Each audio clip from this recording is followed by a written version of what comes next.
Welcome to a new episode of the Unicorn Bakery. My name is Fabian Tausch, and today we'll have a look at Matt Turck's and FirstMark Capital's recipe for success. Matt built and sold a venture back in the years, I would say.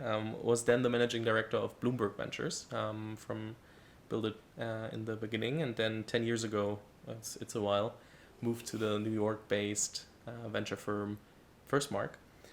You invested in companies like Pigment, Ledger, Synthesia, and many more. You're also known for the Matt Report, which is a look or taking a look at the landscape of machine learning, artificial intelligence, and data ventures, like overall the ecosystem. And yeah, what should I say? I'm super happy to have you here in Berlin. So thanks for taking the time, stopping by. Welcome to the Unicorn Bakery. Thanks for having me. Excited for the conversation. I should say that now you're also a podcaster, and so we're sharing a bit of the same traits.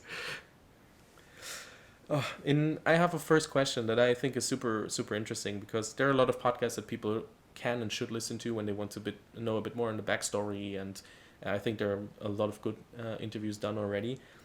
So that's why I want to dig in a bit deeper. The first thing, because I met Adam, one of your partners in New York, and we talked a bit about the hype cycle in 2020, 2021. I then talked to a lot of VCs here throughout the years, and met a friend of mine, David Roskamp from Magnetic, earlier today, and he was like, yeah, I think what FirstMark is doing very well is they're investing very concentrated and very thinking about like not doing too many deals per partner, a different investment philosophy than we have it here in Germany or in Yes. Europe very often. So let's break down investment philosophy a bit. So how are you thinking about being a venture investor? Yeah, so at FirstMark, we practice venture capital in a way that is almost traditional, which was definitely not the cool thing to say 2 or 3 years ago, but very quickly it's becoming cool again. And by traditional, I mean that we have that model where, as you said, we don't do too many deals a year. It's very much a high conviction, low volume kind of play. But when we do invest, then we sign on for years of service. On the whole, we tend to be lead investors. We come in typically at the Series A, sometimes at the seed, and then we have a fund structure that enables us to double down at the B, at the C, at the D, at the E. We have one of those opportunity funds structure that's coupled with a core fund that enables us to do that. And it's very much that model going back to the old days of Silicon Valley, of really trying to be a partner to the entrepreneur. As corny as it may sound, that's really the model. And we found that it's just hard to do if you do too many new deals a year. So having said that, it's behind the scenes, it's a little nerve-wracking to do that kind of style of venture because you keep saying no to opportunities, some of which are really exciting. But you have to just focus on a few, and then you're in a constant state of was that the right decision? You have like FOMO on some companies that you could have invested in and really liked, but you again, because you cannot do too many deals a year, you said no to, and it's hard, but it's in our opinion the best way to generate great returns for our LPs, and two, at a personal, professional level, just love that style because it is truly that hand-in-hand partnership with entrepreneurs that people talk about when they talk about the good aspects of venture capital. How many deals do you do in a typical year? So in a good year, I'll do 2 Series A's, and then I'll probably do In a bad year, it's 3 seats. 2 seats. Well, joking. it's actually a really interesting point that you making. I mean, we and look, we're not the only early stage venture firms in that situation, but we found ourselves in the crazy years 2020 and 2021, sort of struggling to do Series A's, because the valuations were so high that in reality they were Series Bs, except with Series A or actually pretty often seed metrics. And we didn't do a lot of those. In fact, as I'm racking my brain through trying to think of like one we did, there were very few. And then we came down. So we started doing a lot of seeds. And when you look at our most recent fund, the proportion of seed versus Series A is much higher than we were anticipating. And look, as a VC, you need to adapt to markets. And in our case, we are reasonably disciplined around valuations. And that's what happened. So now that the market seems to have shifted back, and we can talk about this, but in my opinion, it's a lot more nuanced than it seems. We are starting to do a lot more Series A's again. I think one important thing that you mentioned is managing FOMO and also getting used to it and having it, but also embracing it and saying, okay, that's still what I wanted to go for. And I think that's also very important for a lot of founders. This can be on the current AI cycle and the hype cycle that we had in 2020, 2021, and so many other things. Like there are so many opportunities for founders all the time. So that they also have to think about, how are you personally managing the fear of missing out and figuring out what you're actually focusing on and what you really want to do rather than what you could do. Yeah, so in general, I think there's something beautiful about the power of constraint. The fact that you cannot do everything should be a feature. It's certainly not a bug. And that's true for VCs, but as you just alluded to, that's true of founders. From my perspective, founders ultimately are, in a way, in a similar business as venture capital, which is capital allocation and time allocation. And doing less tends to produce better results over time. And it's been actually something I've really enjoyed in the last year and a half, which otherwise has not been the most enjoyable period of time. But one thing I did enjoy is the fact that in all the companies I work with, the fact that cash became more of a constraint has had the almost immediate consequence of drastically narrowing down the focus. And across all the companies I work with, all the projects that were kind of not mission critical, possibly side projects, a lot of those just went away. And again, across all the companies I work with, there's a sense of focus, which is really enjoyable. And lo and behold, it turns out that with great focus, you can see great results, acceleration in product roadmaps, product development, and I find it personally very refreshing.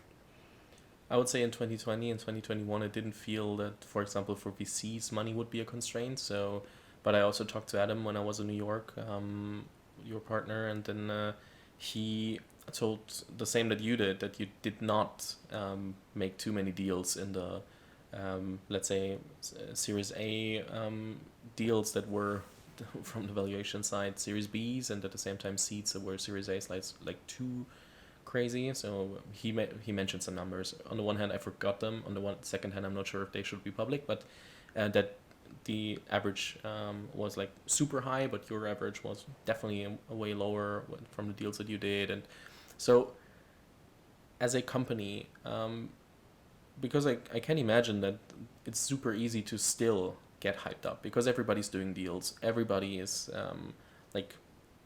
sometimes writing checks after like a few days, and instead of spending weeks and months. And of course it was very efficient for the founders, but at the same time very dangerous because they don't actually know who they took on. So I personally imagine that it's super hard to stay true to your core while everybody else is doing exactly the opposite. Yeah, that's why 2020 and 2021 was not fun for us. We felt dragged into doing all sorts of unnatural things. And as you said, those shotgun marriages of situations where founders and VCs met and then like a day after you need to make a decision because there's another 10 term sheets that come. Those are now turning, not surprisingly, to be challenging. Sometimes they work out because you just lucked out in having a good relationship, even though you didn't really have a time to date beforehand. But most of the time, I think they're turning out to be pretty challenging. The combination of not really knowing who your VC is, plus a more difficult environment. I think now that we're actually, in my opinion, just starting to get into the problematic zone, that's not going to turn out to be great.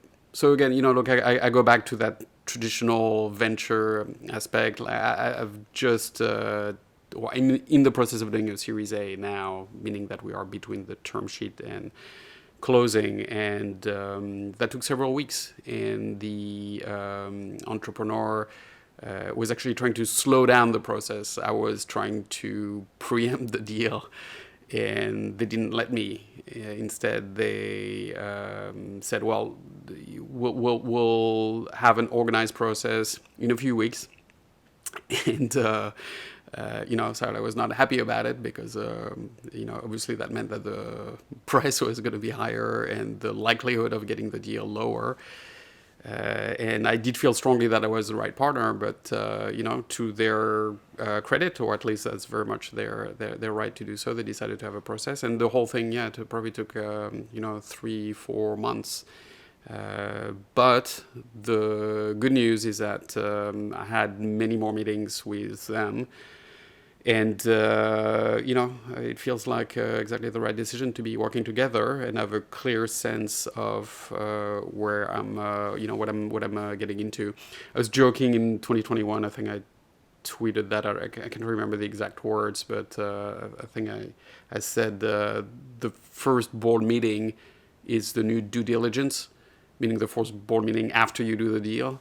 And it's sort of what it felt like, for a lot of those deals. So anyway, I think we back to what venture should be, and I think that's very good for everyone involved. What should founders actually look for? Because I think a lot of founders are just used to what happened 2-3 years ago and don't really ever, because they got their pre-seed, they got their seed and maybe a preempted Series A, they maybe also forgot what it actually is to fundraise and what they look for in a partner. From your perspective, what will you say founders should actually look for?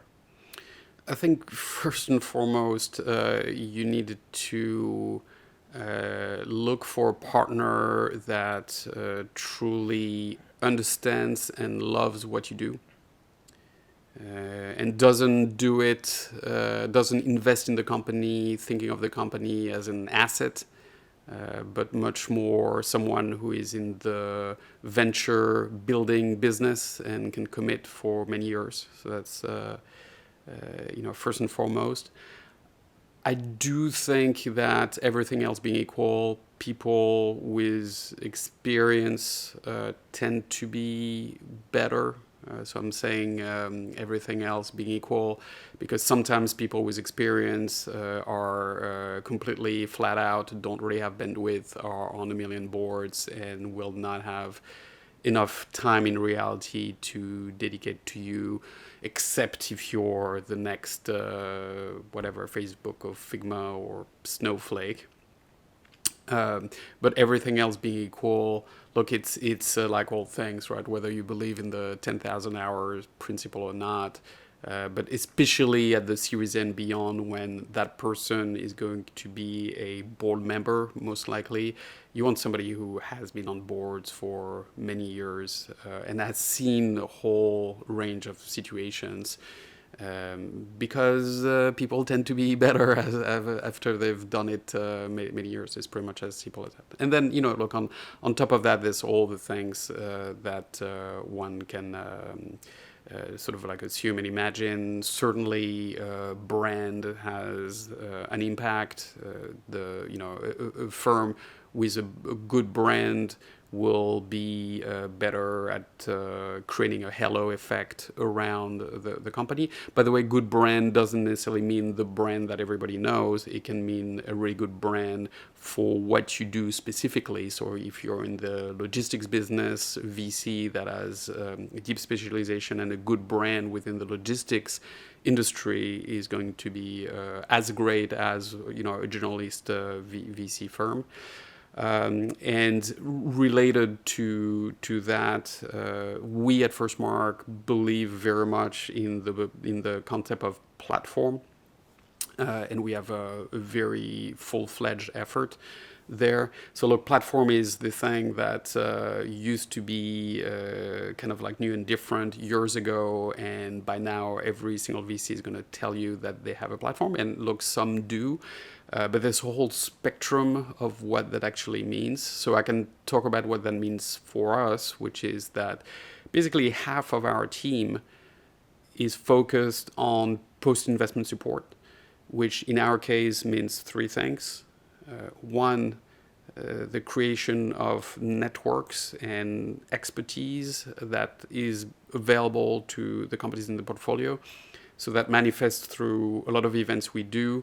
That manifests also through what we call guilds, which is a series of private invitation-only communities for CTOs and CFOs and CMOs. We have one on AI that we started recently that enables professionals in each one of our portfolio companies to have a home where they can learn, where they can network, where they can connect with peers.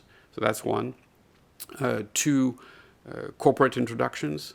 Or that's something we've been doing for a very long time. And look, there's no genius to it, but the beauty is that we're in New York, and New York is the place where all the customers are. There's a very impressive concentration, as we all know, of large global 2000 companies. Either they are headquartered in New York or they have a large office in New York. So look, we don't do that just in New York, but being in New York really helps. So we've been pounding the pavement for many years, trying to get to know all the people in media and pharma, obviously financial services, and all sorts of companies. The government, Washington, D.C. is not too far.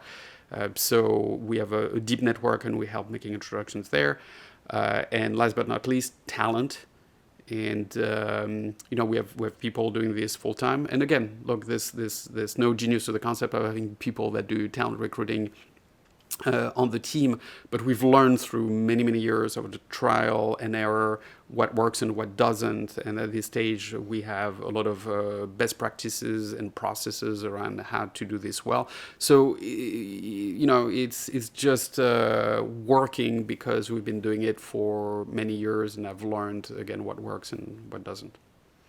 Yeah, I think a lot of people say that they have platform teams. A lot of people say that they're a good partner, and then so even if they do hundreds of deals, I would say that's very yeah, absolutely. And again, it's like to say something that's maybe obvious to everyone in basic. Yes. So one, a lot of VCs will say those things. By the way, as much as I like making fun of my own profession VC on Twitter and all the things, I do think there's a lot of VCs who are very good, very well intentioned, do great work. I'm on a number of boards with people that I really like and respect, and are actually totally not the caricature of the VC that you hear on Twitter, but like very very good, smart people.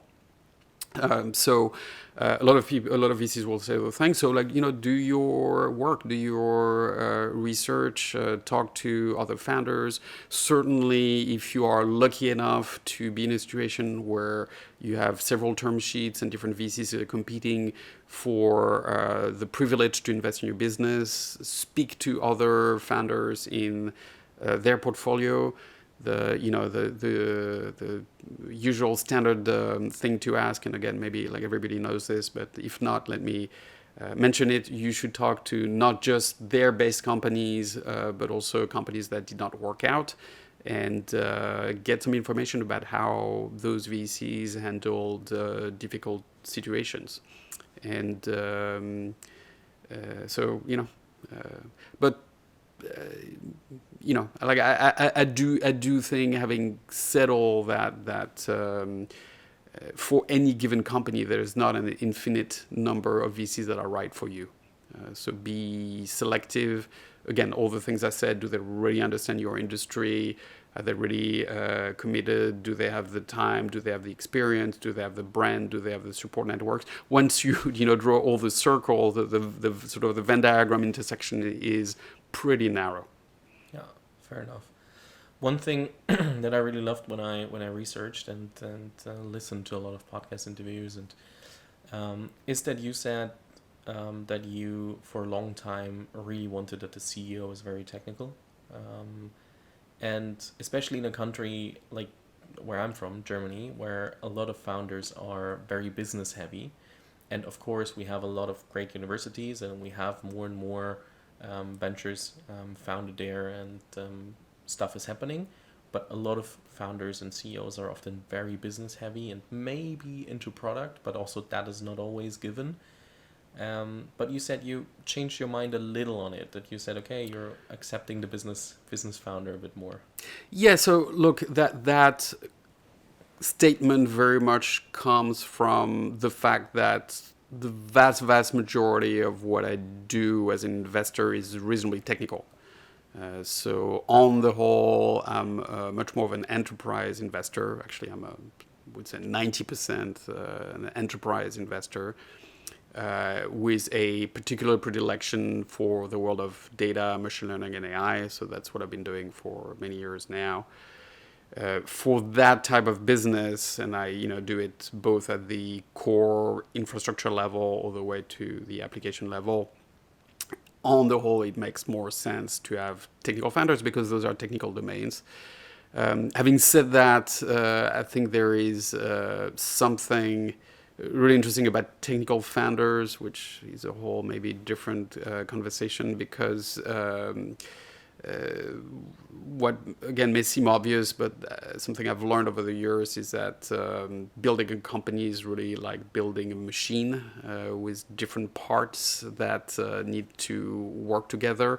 So there's a concept of systems, and I've found that people with a technical background tend to naturally think in terms of systems. So that has worked pretty well. So look, separately from that, I 100% believe that you can be a great founder with not a technical background. So don't view in that statement any statement otherwise, right? Like I 100% believe you can be a great founder without a technical background, just to restate. And what you're alluding to, that I've started opening up a bit more to business founders on my end, is again within the realm of technical ventures.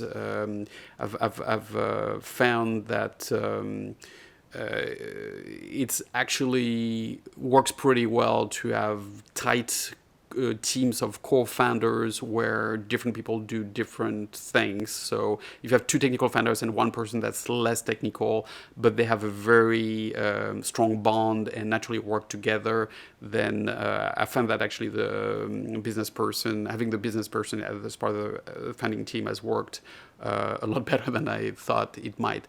But in the example that I'm thinking of, those people did have a very strong bias towards product.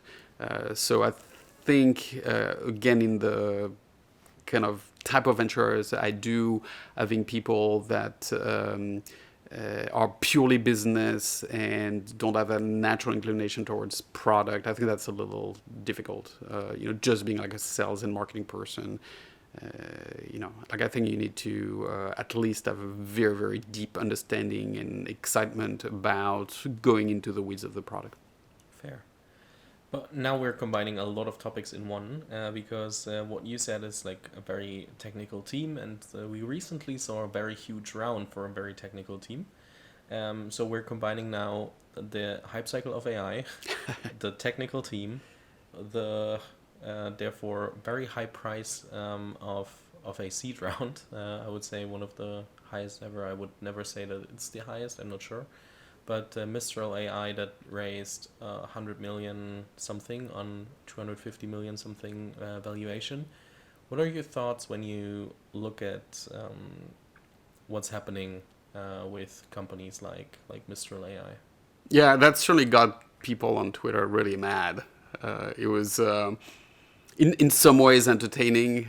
Look, for somebody like me, like have the benefit of just not being involved with the company. I imagine if you are involved with the company, whether a founder, an employee, or an investor, that must have been profoundly annoying. And it was sort of interesting how strongly people reacted to that. Look, so I haven't met the founders. I do spend a lot of time in Paris. I do know a lot of her founders. I was offered an introduction to the company, but this is very different from the type of investing we do as a firm. We just, by design, because we do early stage investing, we just don't have the fund size to enable us to come in and write whatever 50 or 75 million check, $7 million check into a brand new venture. So that's not even worth having the conversation. It's just outside of our strike zone as investors. Look, having said that, so I can't really comment based on any kind of informed knowledge about that specific deal. It seems to me to be less crazy than people reacted to. I do think that for certain type of ventures like this one, you do need capital up front. You are going to have to buy or rent a lot of GPUs, a lot of hardware, and that's just the nature of the beast. It doesn't strike me as a completely crazy deal if they, from an investor standpoint, if they, sold 43% of the company. It's just basically compressing multiple rounds into one. So now, yes, putting a lot of money in on paper unproven founders because they haven't done it before, at least for the three main ones, may seem crazy. But again, from everything I'm hearing from friends in the Paris ecosystem, it's an A+ or A+++ team. And two of the five founders, I don't know exactly the details of how things are organized, but are the founders of Allen, which is a very successful company in France. So at least some people on the team have done it. So look, yes, it is. It makes for very splashy headlines. I don't know that it's necessarily that crazy. And then again, look, if a venture firm on the one hand and founders on the other hand are willing to do that deal and think it's a good idea, who am I to from the sidelines say whether that's smart or not smart? So that's Mistral. Separately from this, we are undeniably in a crazy hype cycle. You've heard me say before that. I have been at FirstMark 10 years now, and this is my third AI hype cycle. There was one when I started around 2013, 2014 that was on the back of the resurgence or the acceleration of deep learning post the ImagineNet competition in 2012. There was another one sometime around 2015, 2016 around chatbots. And this is the third one now that restarted, November 30th when 2022 when ChatGPT was released. So we are in this, almost vertical part, just going up in the level of excitement. Although I'm starting to sense that things are starting to slow down just a tad bit in terms of level of excitement. Largely because I think as a society we cannot sustain this level of attention and intensity for that long. So it's been, 6 months, 7 months of just news every single day, actually several times a day. And I think everybody's sort of exhausted of the whole AI, train.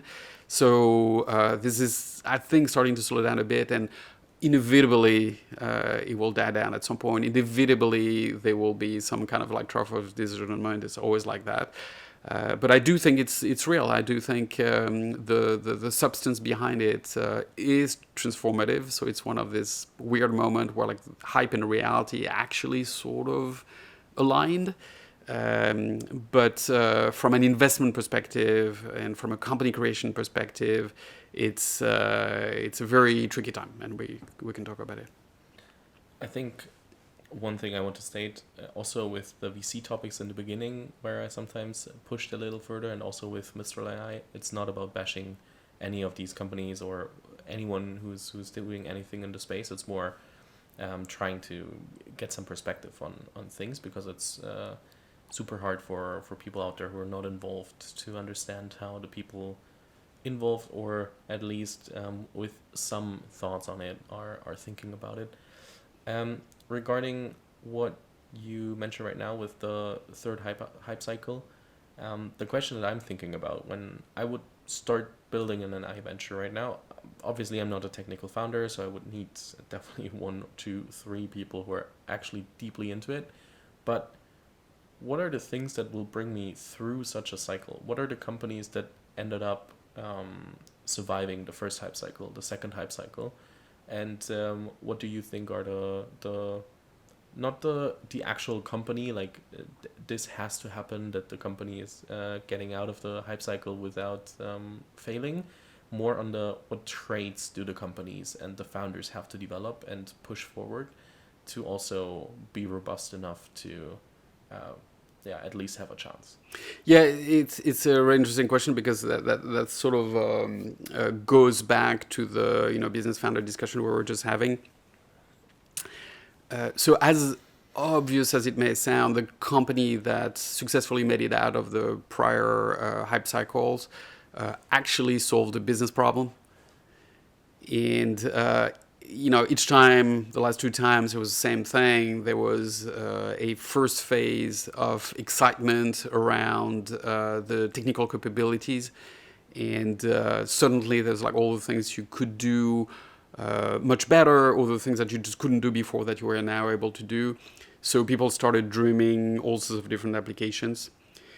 But lo and behold, fast forward a year or 2 into the hype cycle, you inevitably landed in a spot where it was all about, okay, what problem do you actually solve for me, enterprise, who is a customer of that technology, to the point that the websites of the companies in question, the startups in question, early into the hype cycle, were like, okay, we like AI for whatever, food, gaming, whatever. Fast forward like 1 or 2 years, it's like, okay, no, we solved this problem. And you really had to like look around, fish on the website somewhere to see the mention of AI. So AI goes from front and center at the beginning of the cycle to basically disappearing at the end of the cycle. So I think there's a fundamental truth there, which again sounds obvious when you state it that way, but like when you're caught into the fog of war, if you want, it's much harder to really do. So solving a business problem first and foremost. And then in terms of what that means for the teams, that was your question. Also, yeah. Also, so look, for an AI venture, personally, I look for the intersection of 3 things, and that's what I've seen succeed, which sort of like ties nicely like all the prior part of the conversation we've had, I think. One, I do want to see somebody on the founding team that is truly excellent at machine learning and AI, because I do think that for all the hype and all the conversation about AI commoditization, AI remains a deep tech endeavor. So somebody that really, has the background, the kind of people that like read all the papers and are very deep into this. So that's one. 2, I like people or founding teams that have an ability to turn whatever AI into a product. And that's much more a conversation around engineering. That's much more a conversation around software features like workflow and collaboration. And 3, I look on the founding team for people that have a natural commercial inclination. Doesn't mean that people need to be natural-born salespeople. It means that they naturally thrive on solving customer problems. So on a team of 3, I would want to see this. There are very, very rare situations where you can find this in just one person, the CEO. And when that happens, it's a 3, 2, or 1 people that combine the 3 traits. And, it's much rarer than you would think. In my book, that ranks super, super high and makes me disproportionately interested in potentially funding the company, everything else being equal. What ranks nearly as high in your book? Because you said in your book that these traits rank super high. What Oh, are that's so especially at a seed level, that's the number one investment criteria. Then look, I do care about the rest. So you were asking about the traits of companies that make it out. Like so solving a business problem is one. Look, some level of defensibility certainly matters. I personally think that the conversation around moats is generally exaggerated a little bit. Like anybody else, I prefer situations that are less competitive. Like everybody else, I prefer situations where there is a clear level of defensibility. I do think that very, very few companies actually have a long-term moat that's truly defensible. But everything else being equal, yes, if there's a situation where a company has a unique data set, that's interesting. I do like the concept of data network effects as a potential moat, which builds over time, but basically means a situation where if you work with a network of customers with one sort of cloud-based machine learning product, over time that cloud-based machine learning product can learn from all the customers, obviously in a way where like all customer data remains private and all the things, but your core algorithm becomes smarter and smarter with just more data, more interaction, more feedback. So like I do think that's interesting. So that's one of the things I'm looking for as well. Combination of all the things. And maybe to close, for an AI venture, I tend to get particularly excited about companies that are trying to solve a problem where AI truly delivers a 10x improvement, for lack of a better term, meaning that typically they do things that couldn't really be done without AI, or are done so much better that the ROI from a customer perspective is just night and day. I think defensibility could be the word of 2023 because I heard a lot of also pre-seed and seed investors try to dig into defensibility as early as possible, which you just don't know. is super hard. So how do you think, or how do you evaluate defensibility in early stages? I don't is the short answer. Okay. I obviously like to think about it, but I go into a venture, especially at the seed or rarely pre-seed, eyes wide open that that defensibility may or may not manifest. Like I just said, I think the likelihood of a company actually building a truly strong moat over time, I think that's vastly overblown. There's very, very few companies that actually do that. Some level of defensibility, certainly, like a truly strong moat, I'm not sure, maybe. So I don't sweat it too much at the seed stage. Having said that, like I think about how crowded a space it's going to be, because look, it's painful to be in a segment that is so obvious that you have like another 12 companies and there's not real differentiation other than better execution. So if I can, finding something that's a little out of the way tends to be more attractive to me, and or finding founders that are so uniquely positioned to do this that they will be able to build competitive advantage, but just moving faster. So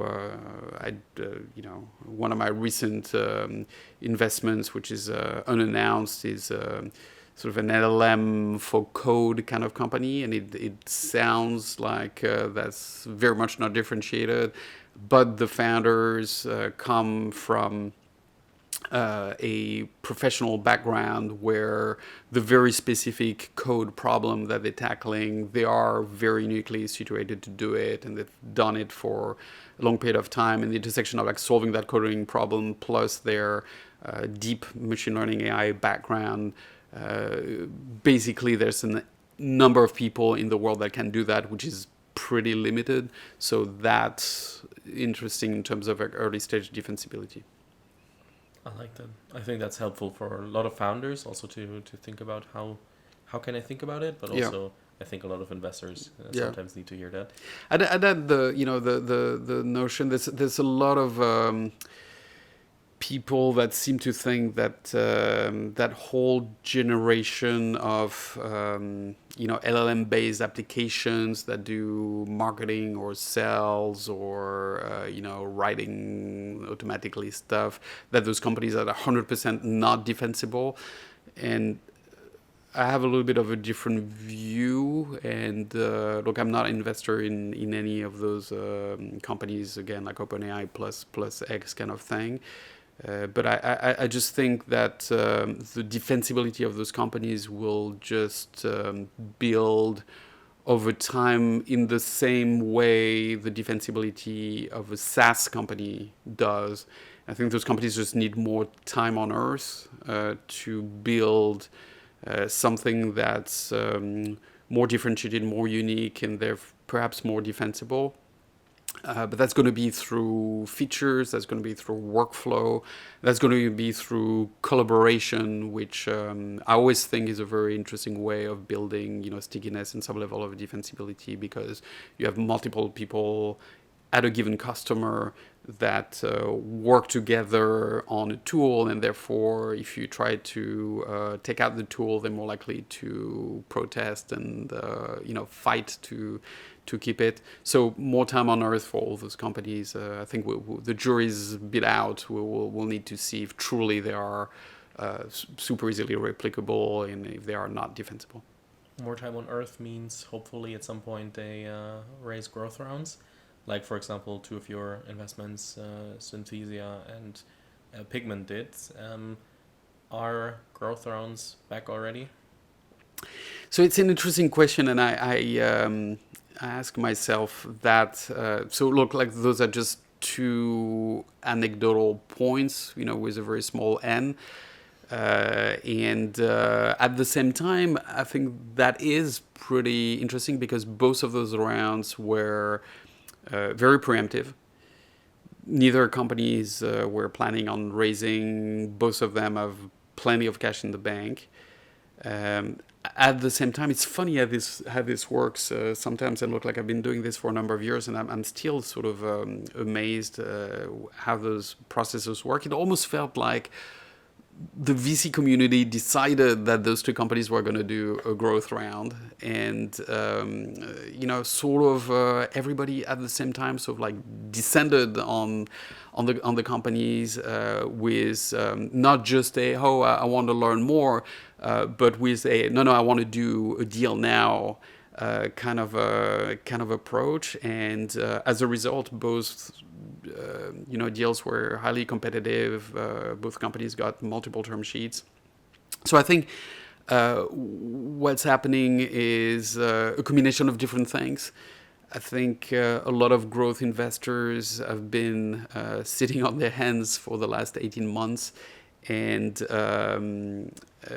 those are people that want to do their job and they want to invest. And it's just extremely boring to, not do a deal in 18 months. And as a result, they want to do something. If they are going to do something, then there's going to be absolutely a flight to quality. So both Pigment and Synthesia are considered to be A+ companies, and they are, super great teams, great traction, great customers, all the things. All of this is undeniable. Like neither of those investments are like, oh, but this is kind of experimental. Both are business that are clearly working. So the question is more, okay, well, at what price, especially if it's a competitive process, can I, tolerate the price and that type of thing? But as it turns out, multiple firms were willing to make this bet. Now, beyond those two companies, what that means for the broader market, we'll see. But it seems that, yes, that the market is surely but slowly coming back. So all of this is subject to whatever happens in the few months. They are, at the macro level, there's potentially a recession, but there's also potentially a soft landing. Nobody knows. We've all been, for the last 18 months trying to figure out what was going to happen. It sort of feels like it could be terrible. That's certainly a possible scenario. It's also there's also a possible scenario where it could be much milder. So yes, the growth market seems to be coming back, pending whatever happens in the macro. I'll just quote you with the growth market is back. No, I'm joking. Yeah, yes. Last question because of time, but you're from France. You're living in New York for a while. Yes. You invest a lot in Europe. What are your thoughts on the European ecosystem compared to the US ecosystem? Because you see and know both. Yeah, so I'm a huge fan of Europe, and I have been for a very long time. And look, there's certainly a personal aspect to this, but I like to think that it's simply because it feels less foreign to me. So I've been investing in Europe, pretty much since the beginning of my time at FirstMark 10 years ago.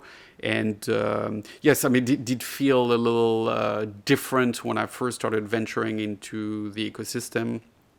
But again, because of, cultural inclination, to the extent that there's such thing as a European culture, never felt just like a fish out of water, just the way some of my purely American colleagues might have. But having said that, I just think that the rise of the European ecosystem has been just a wonderful thing to see. And I think it's just getting started.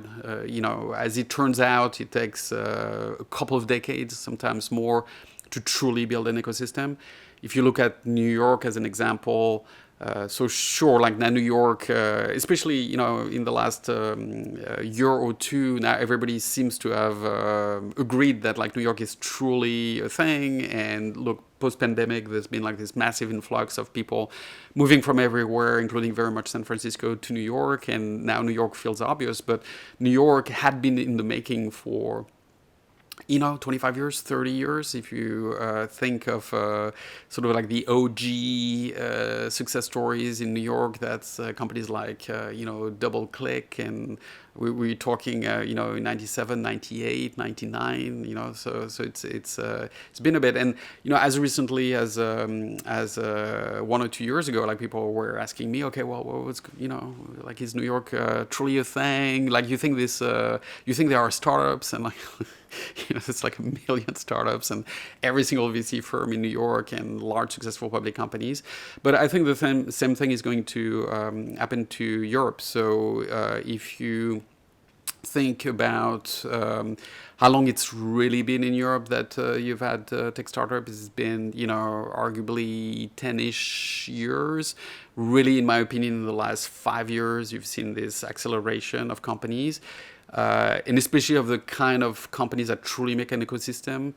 And that means, in my opinion, companies that have global ambitions. It used to be not that long ago, including very much when I spoke to German entrepreneurs when I first met them, 10 years ago, people were still very much in the thinking of, we're going to be in Germany for the first 5 years and we're going to conquer the market. And then there's going to be the DACH, region.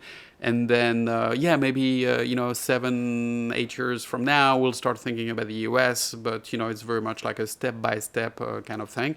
Whereas now in the last 5 years, like the radical thing that changed is that all the entrepreneurs now, like especially like all the kids, right, like all the people that are like 1 or 2 years out of school, everybody wants to build a global category leader, and the reality is that it's now possible. One fascinating aspect of Pigment that we were just talking about is that they are emerging as the category leader for the new generation of business planning software, and they're largely doing it from Paris. So yes, they have a bunch of people in the US, and they have a bunch of US customers, but look, whatever the time, 5 years ago, 7 years ago, the discussion would have been, well, you, the founders, need to move to the US, like typically to San Francisco.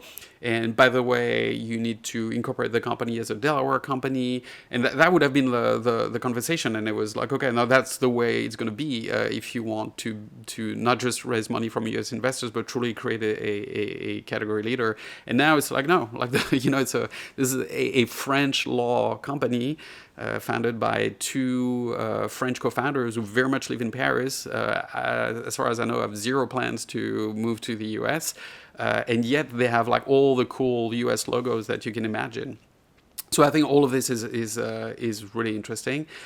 Now, just to close, having said that, the big obvious question in the European ecosystem is that you need to have exits. And that hasn't really started just yet. There's a real question around whether European companies can go public in Europe. So are the European public markets mature enough from a tech startup perspective? What does the buy side think? Or how do those European companies go public on the US markets? So look, it has been done, certainly can be done. I expect it to happen a lot. But for that to happen, you truly need to be a global category leader. So if you look at some of the Israeli companies as an example, like the Wix and everything, they were able to do that successfully. I'm trying to think about the best example, but like UiPath and companies like that.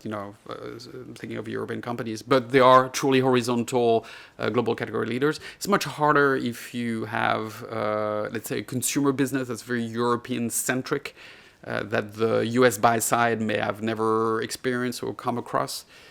So all of those are real problems that one needs to think through. But anyway, long-winded way of saying I'm super excited about Europe.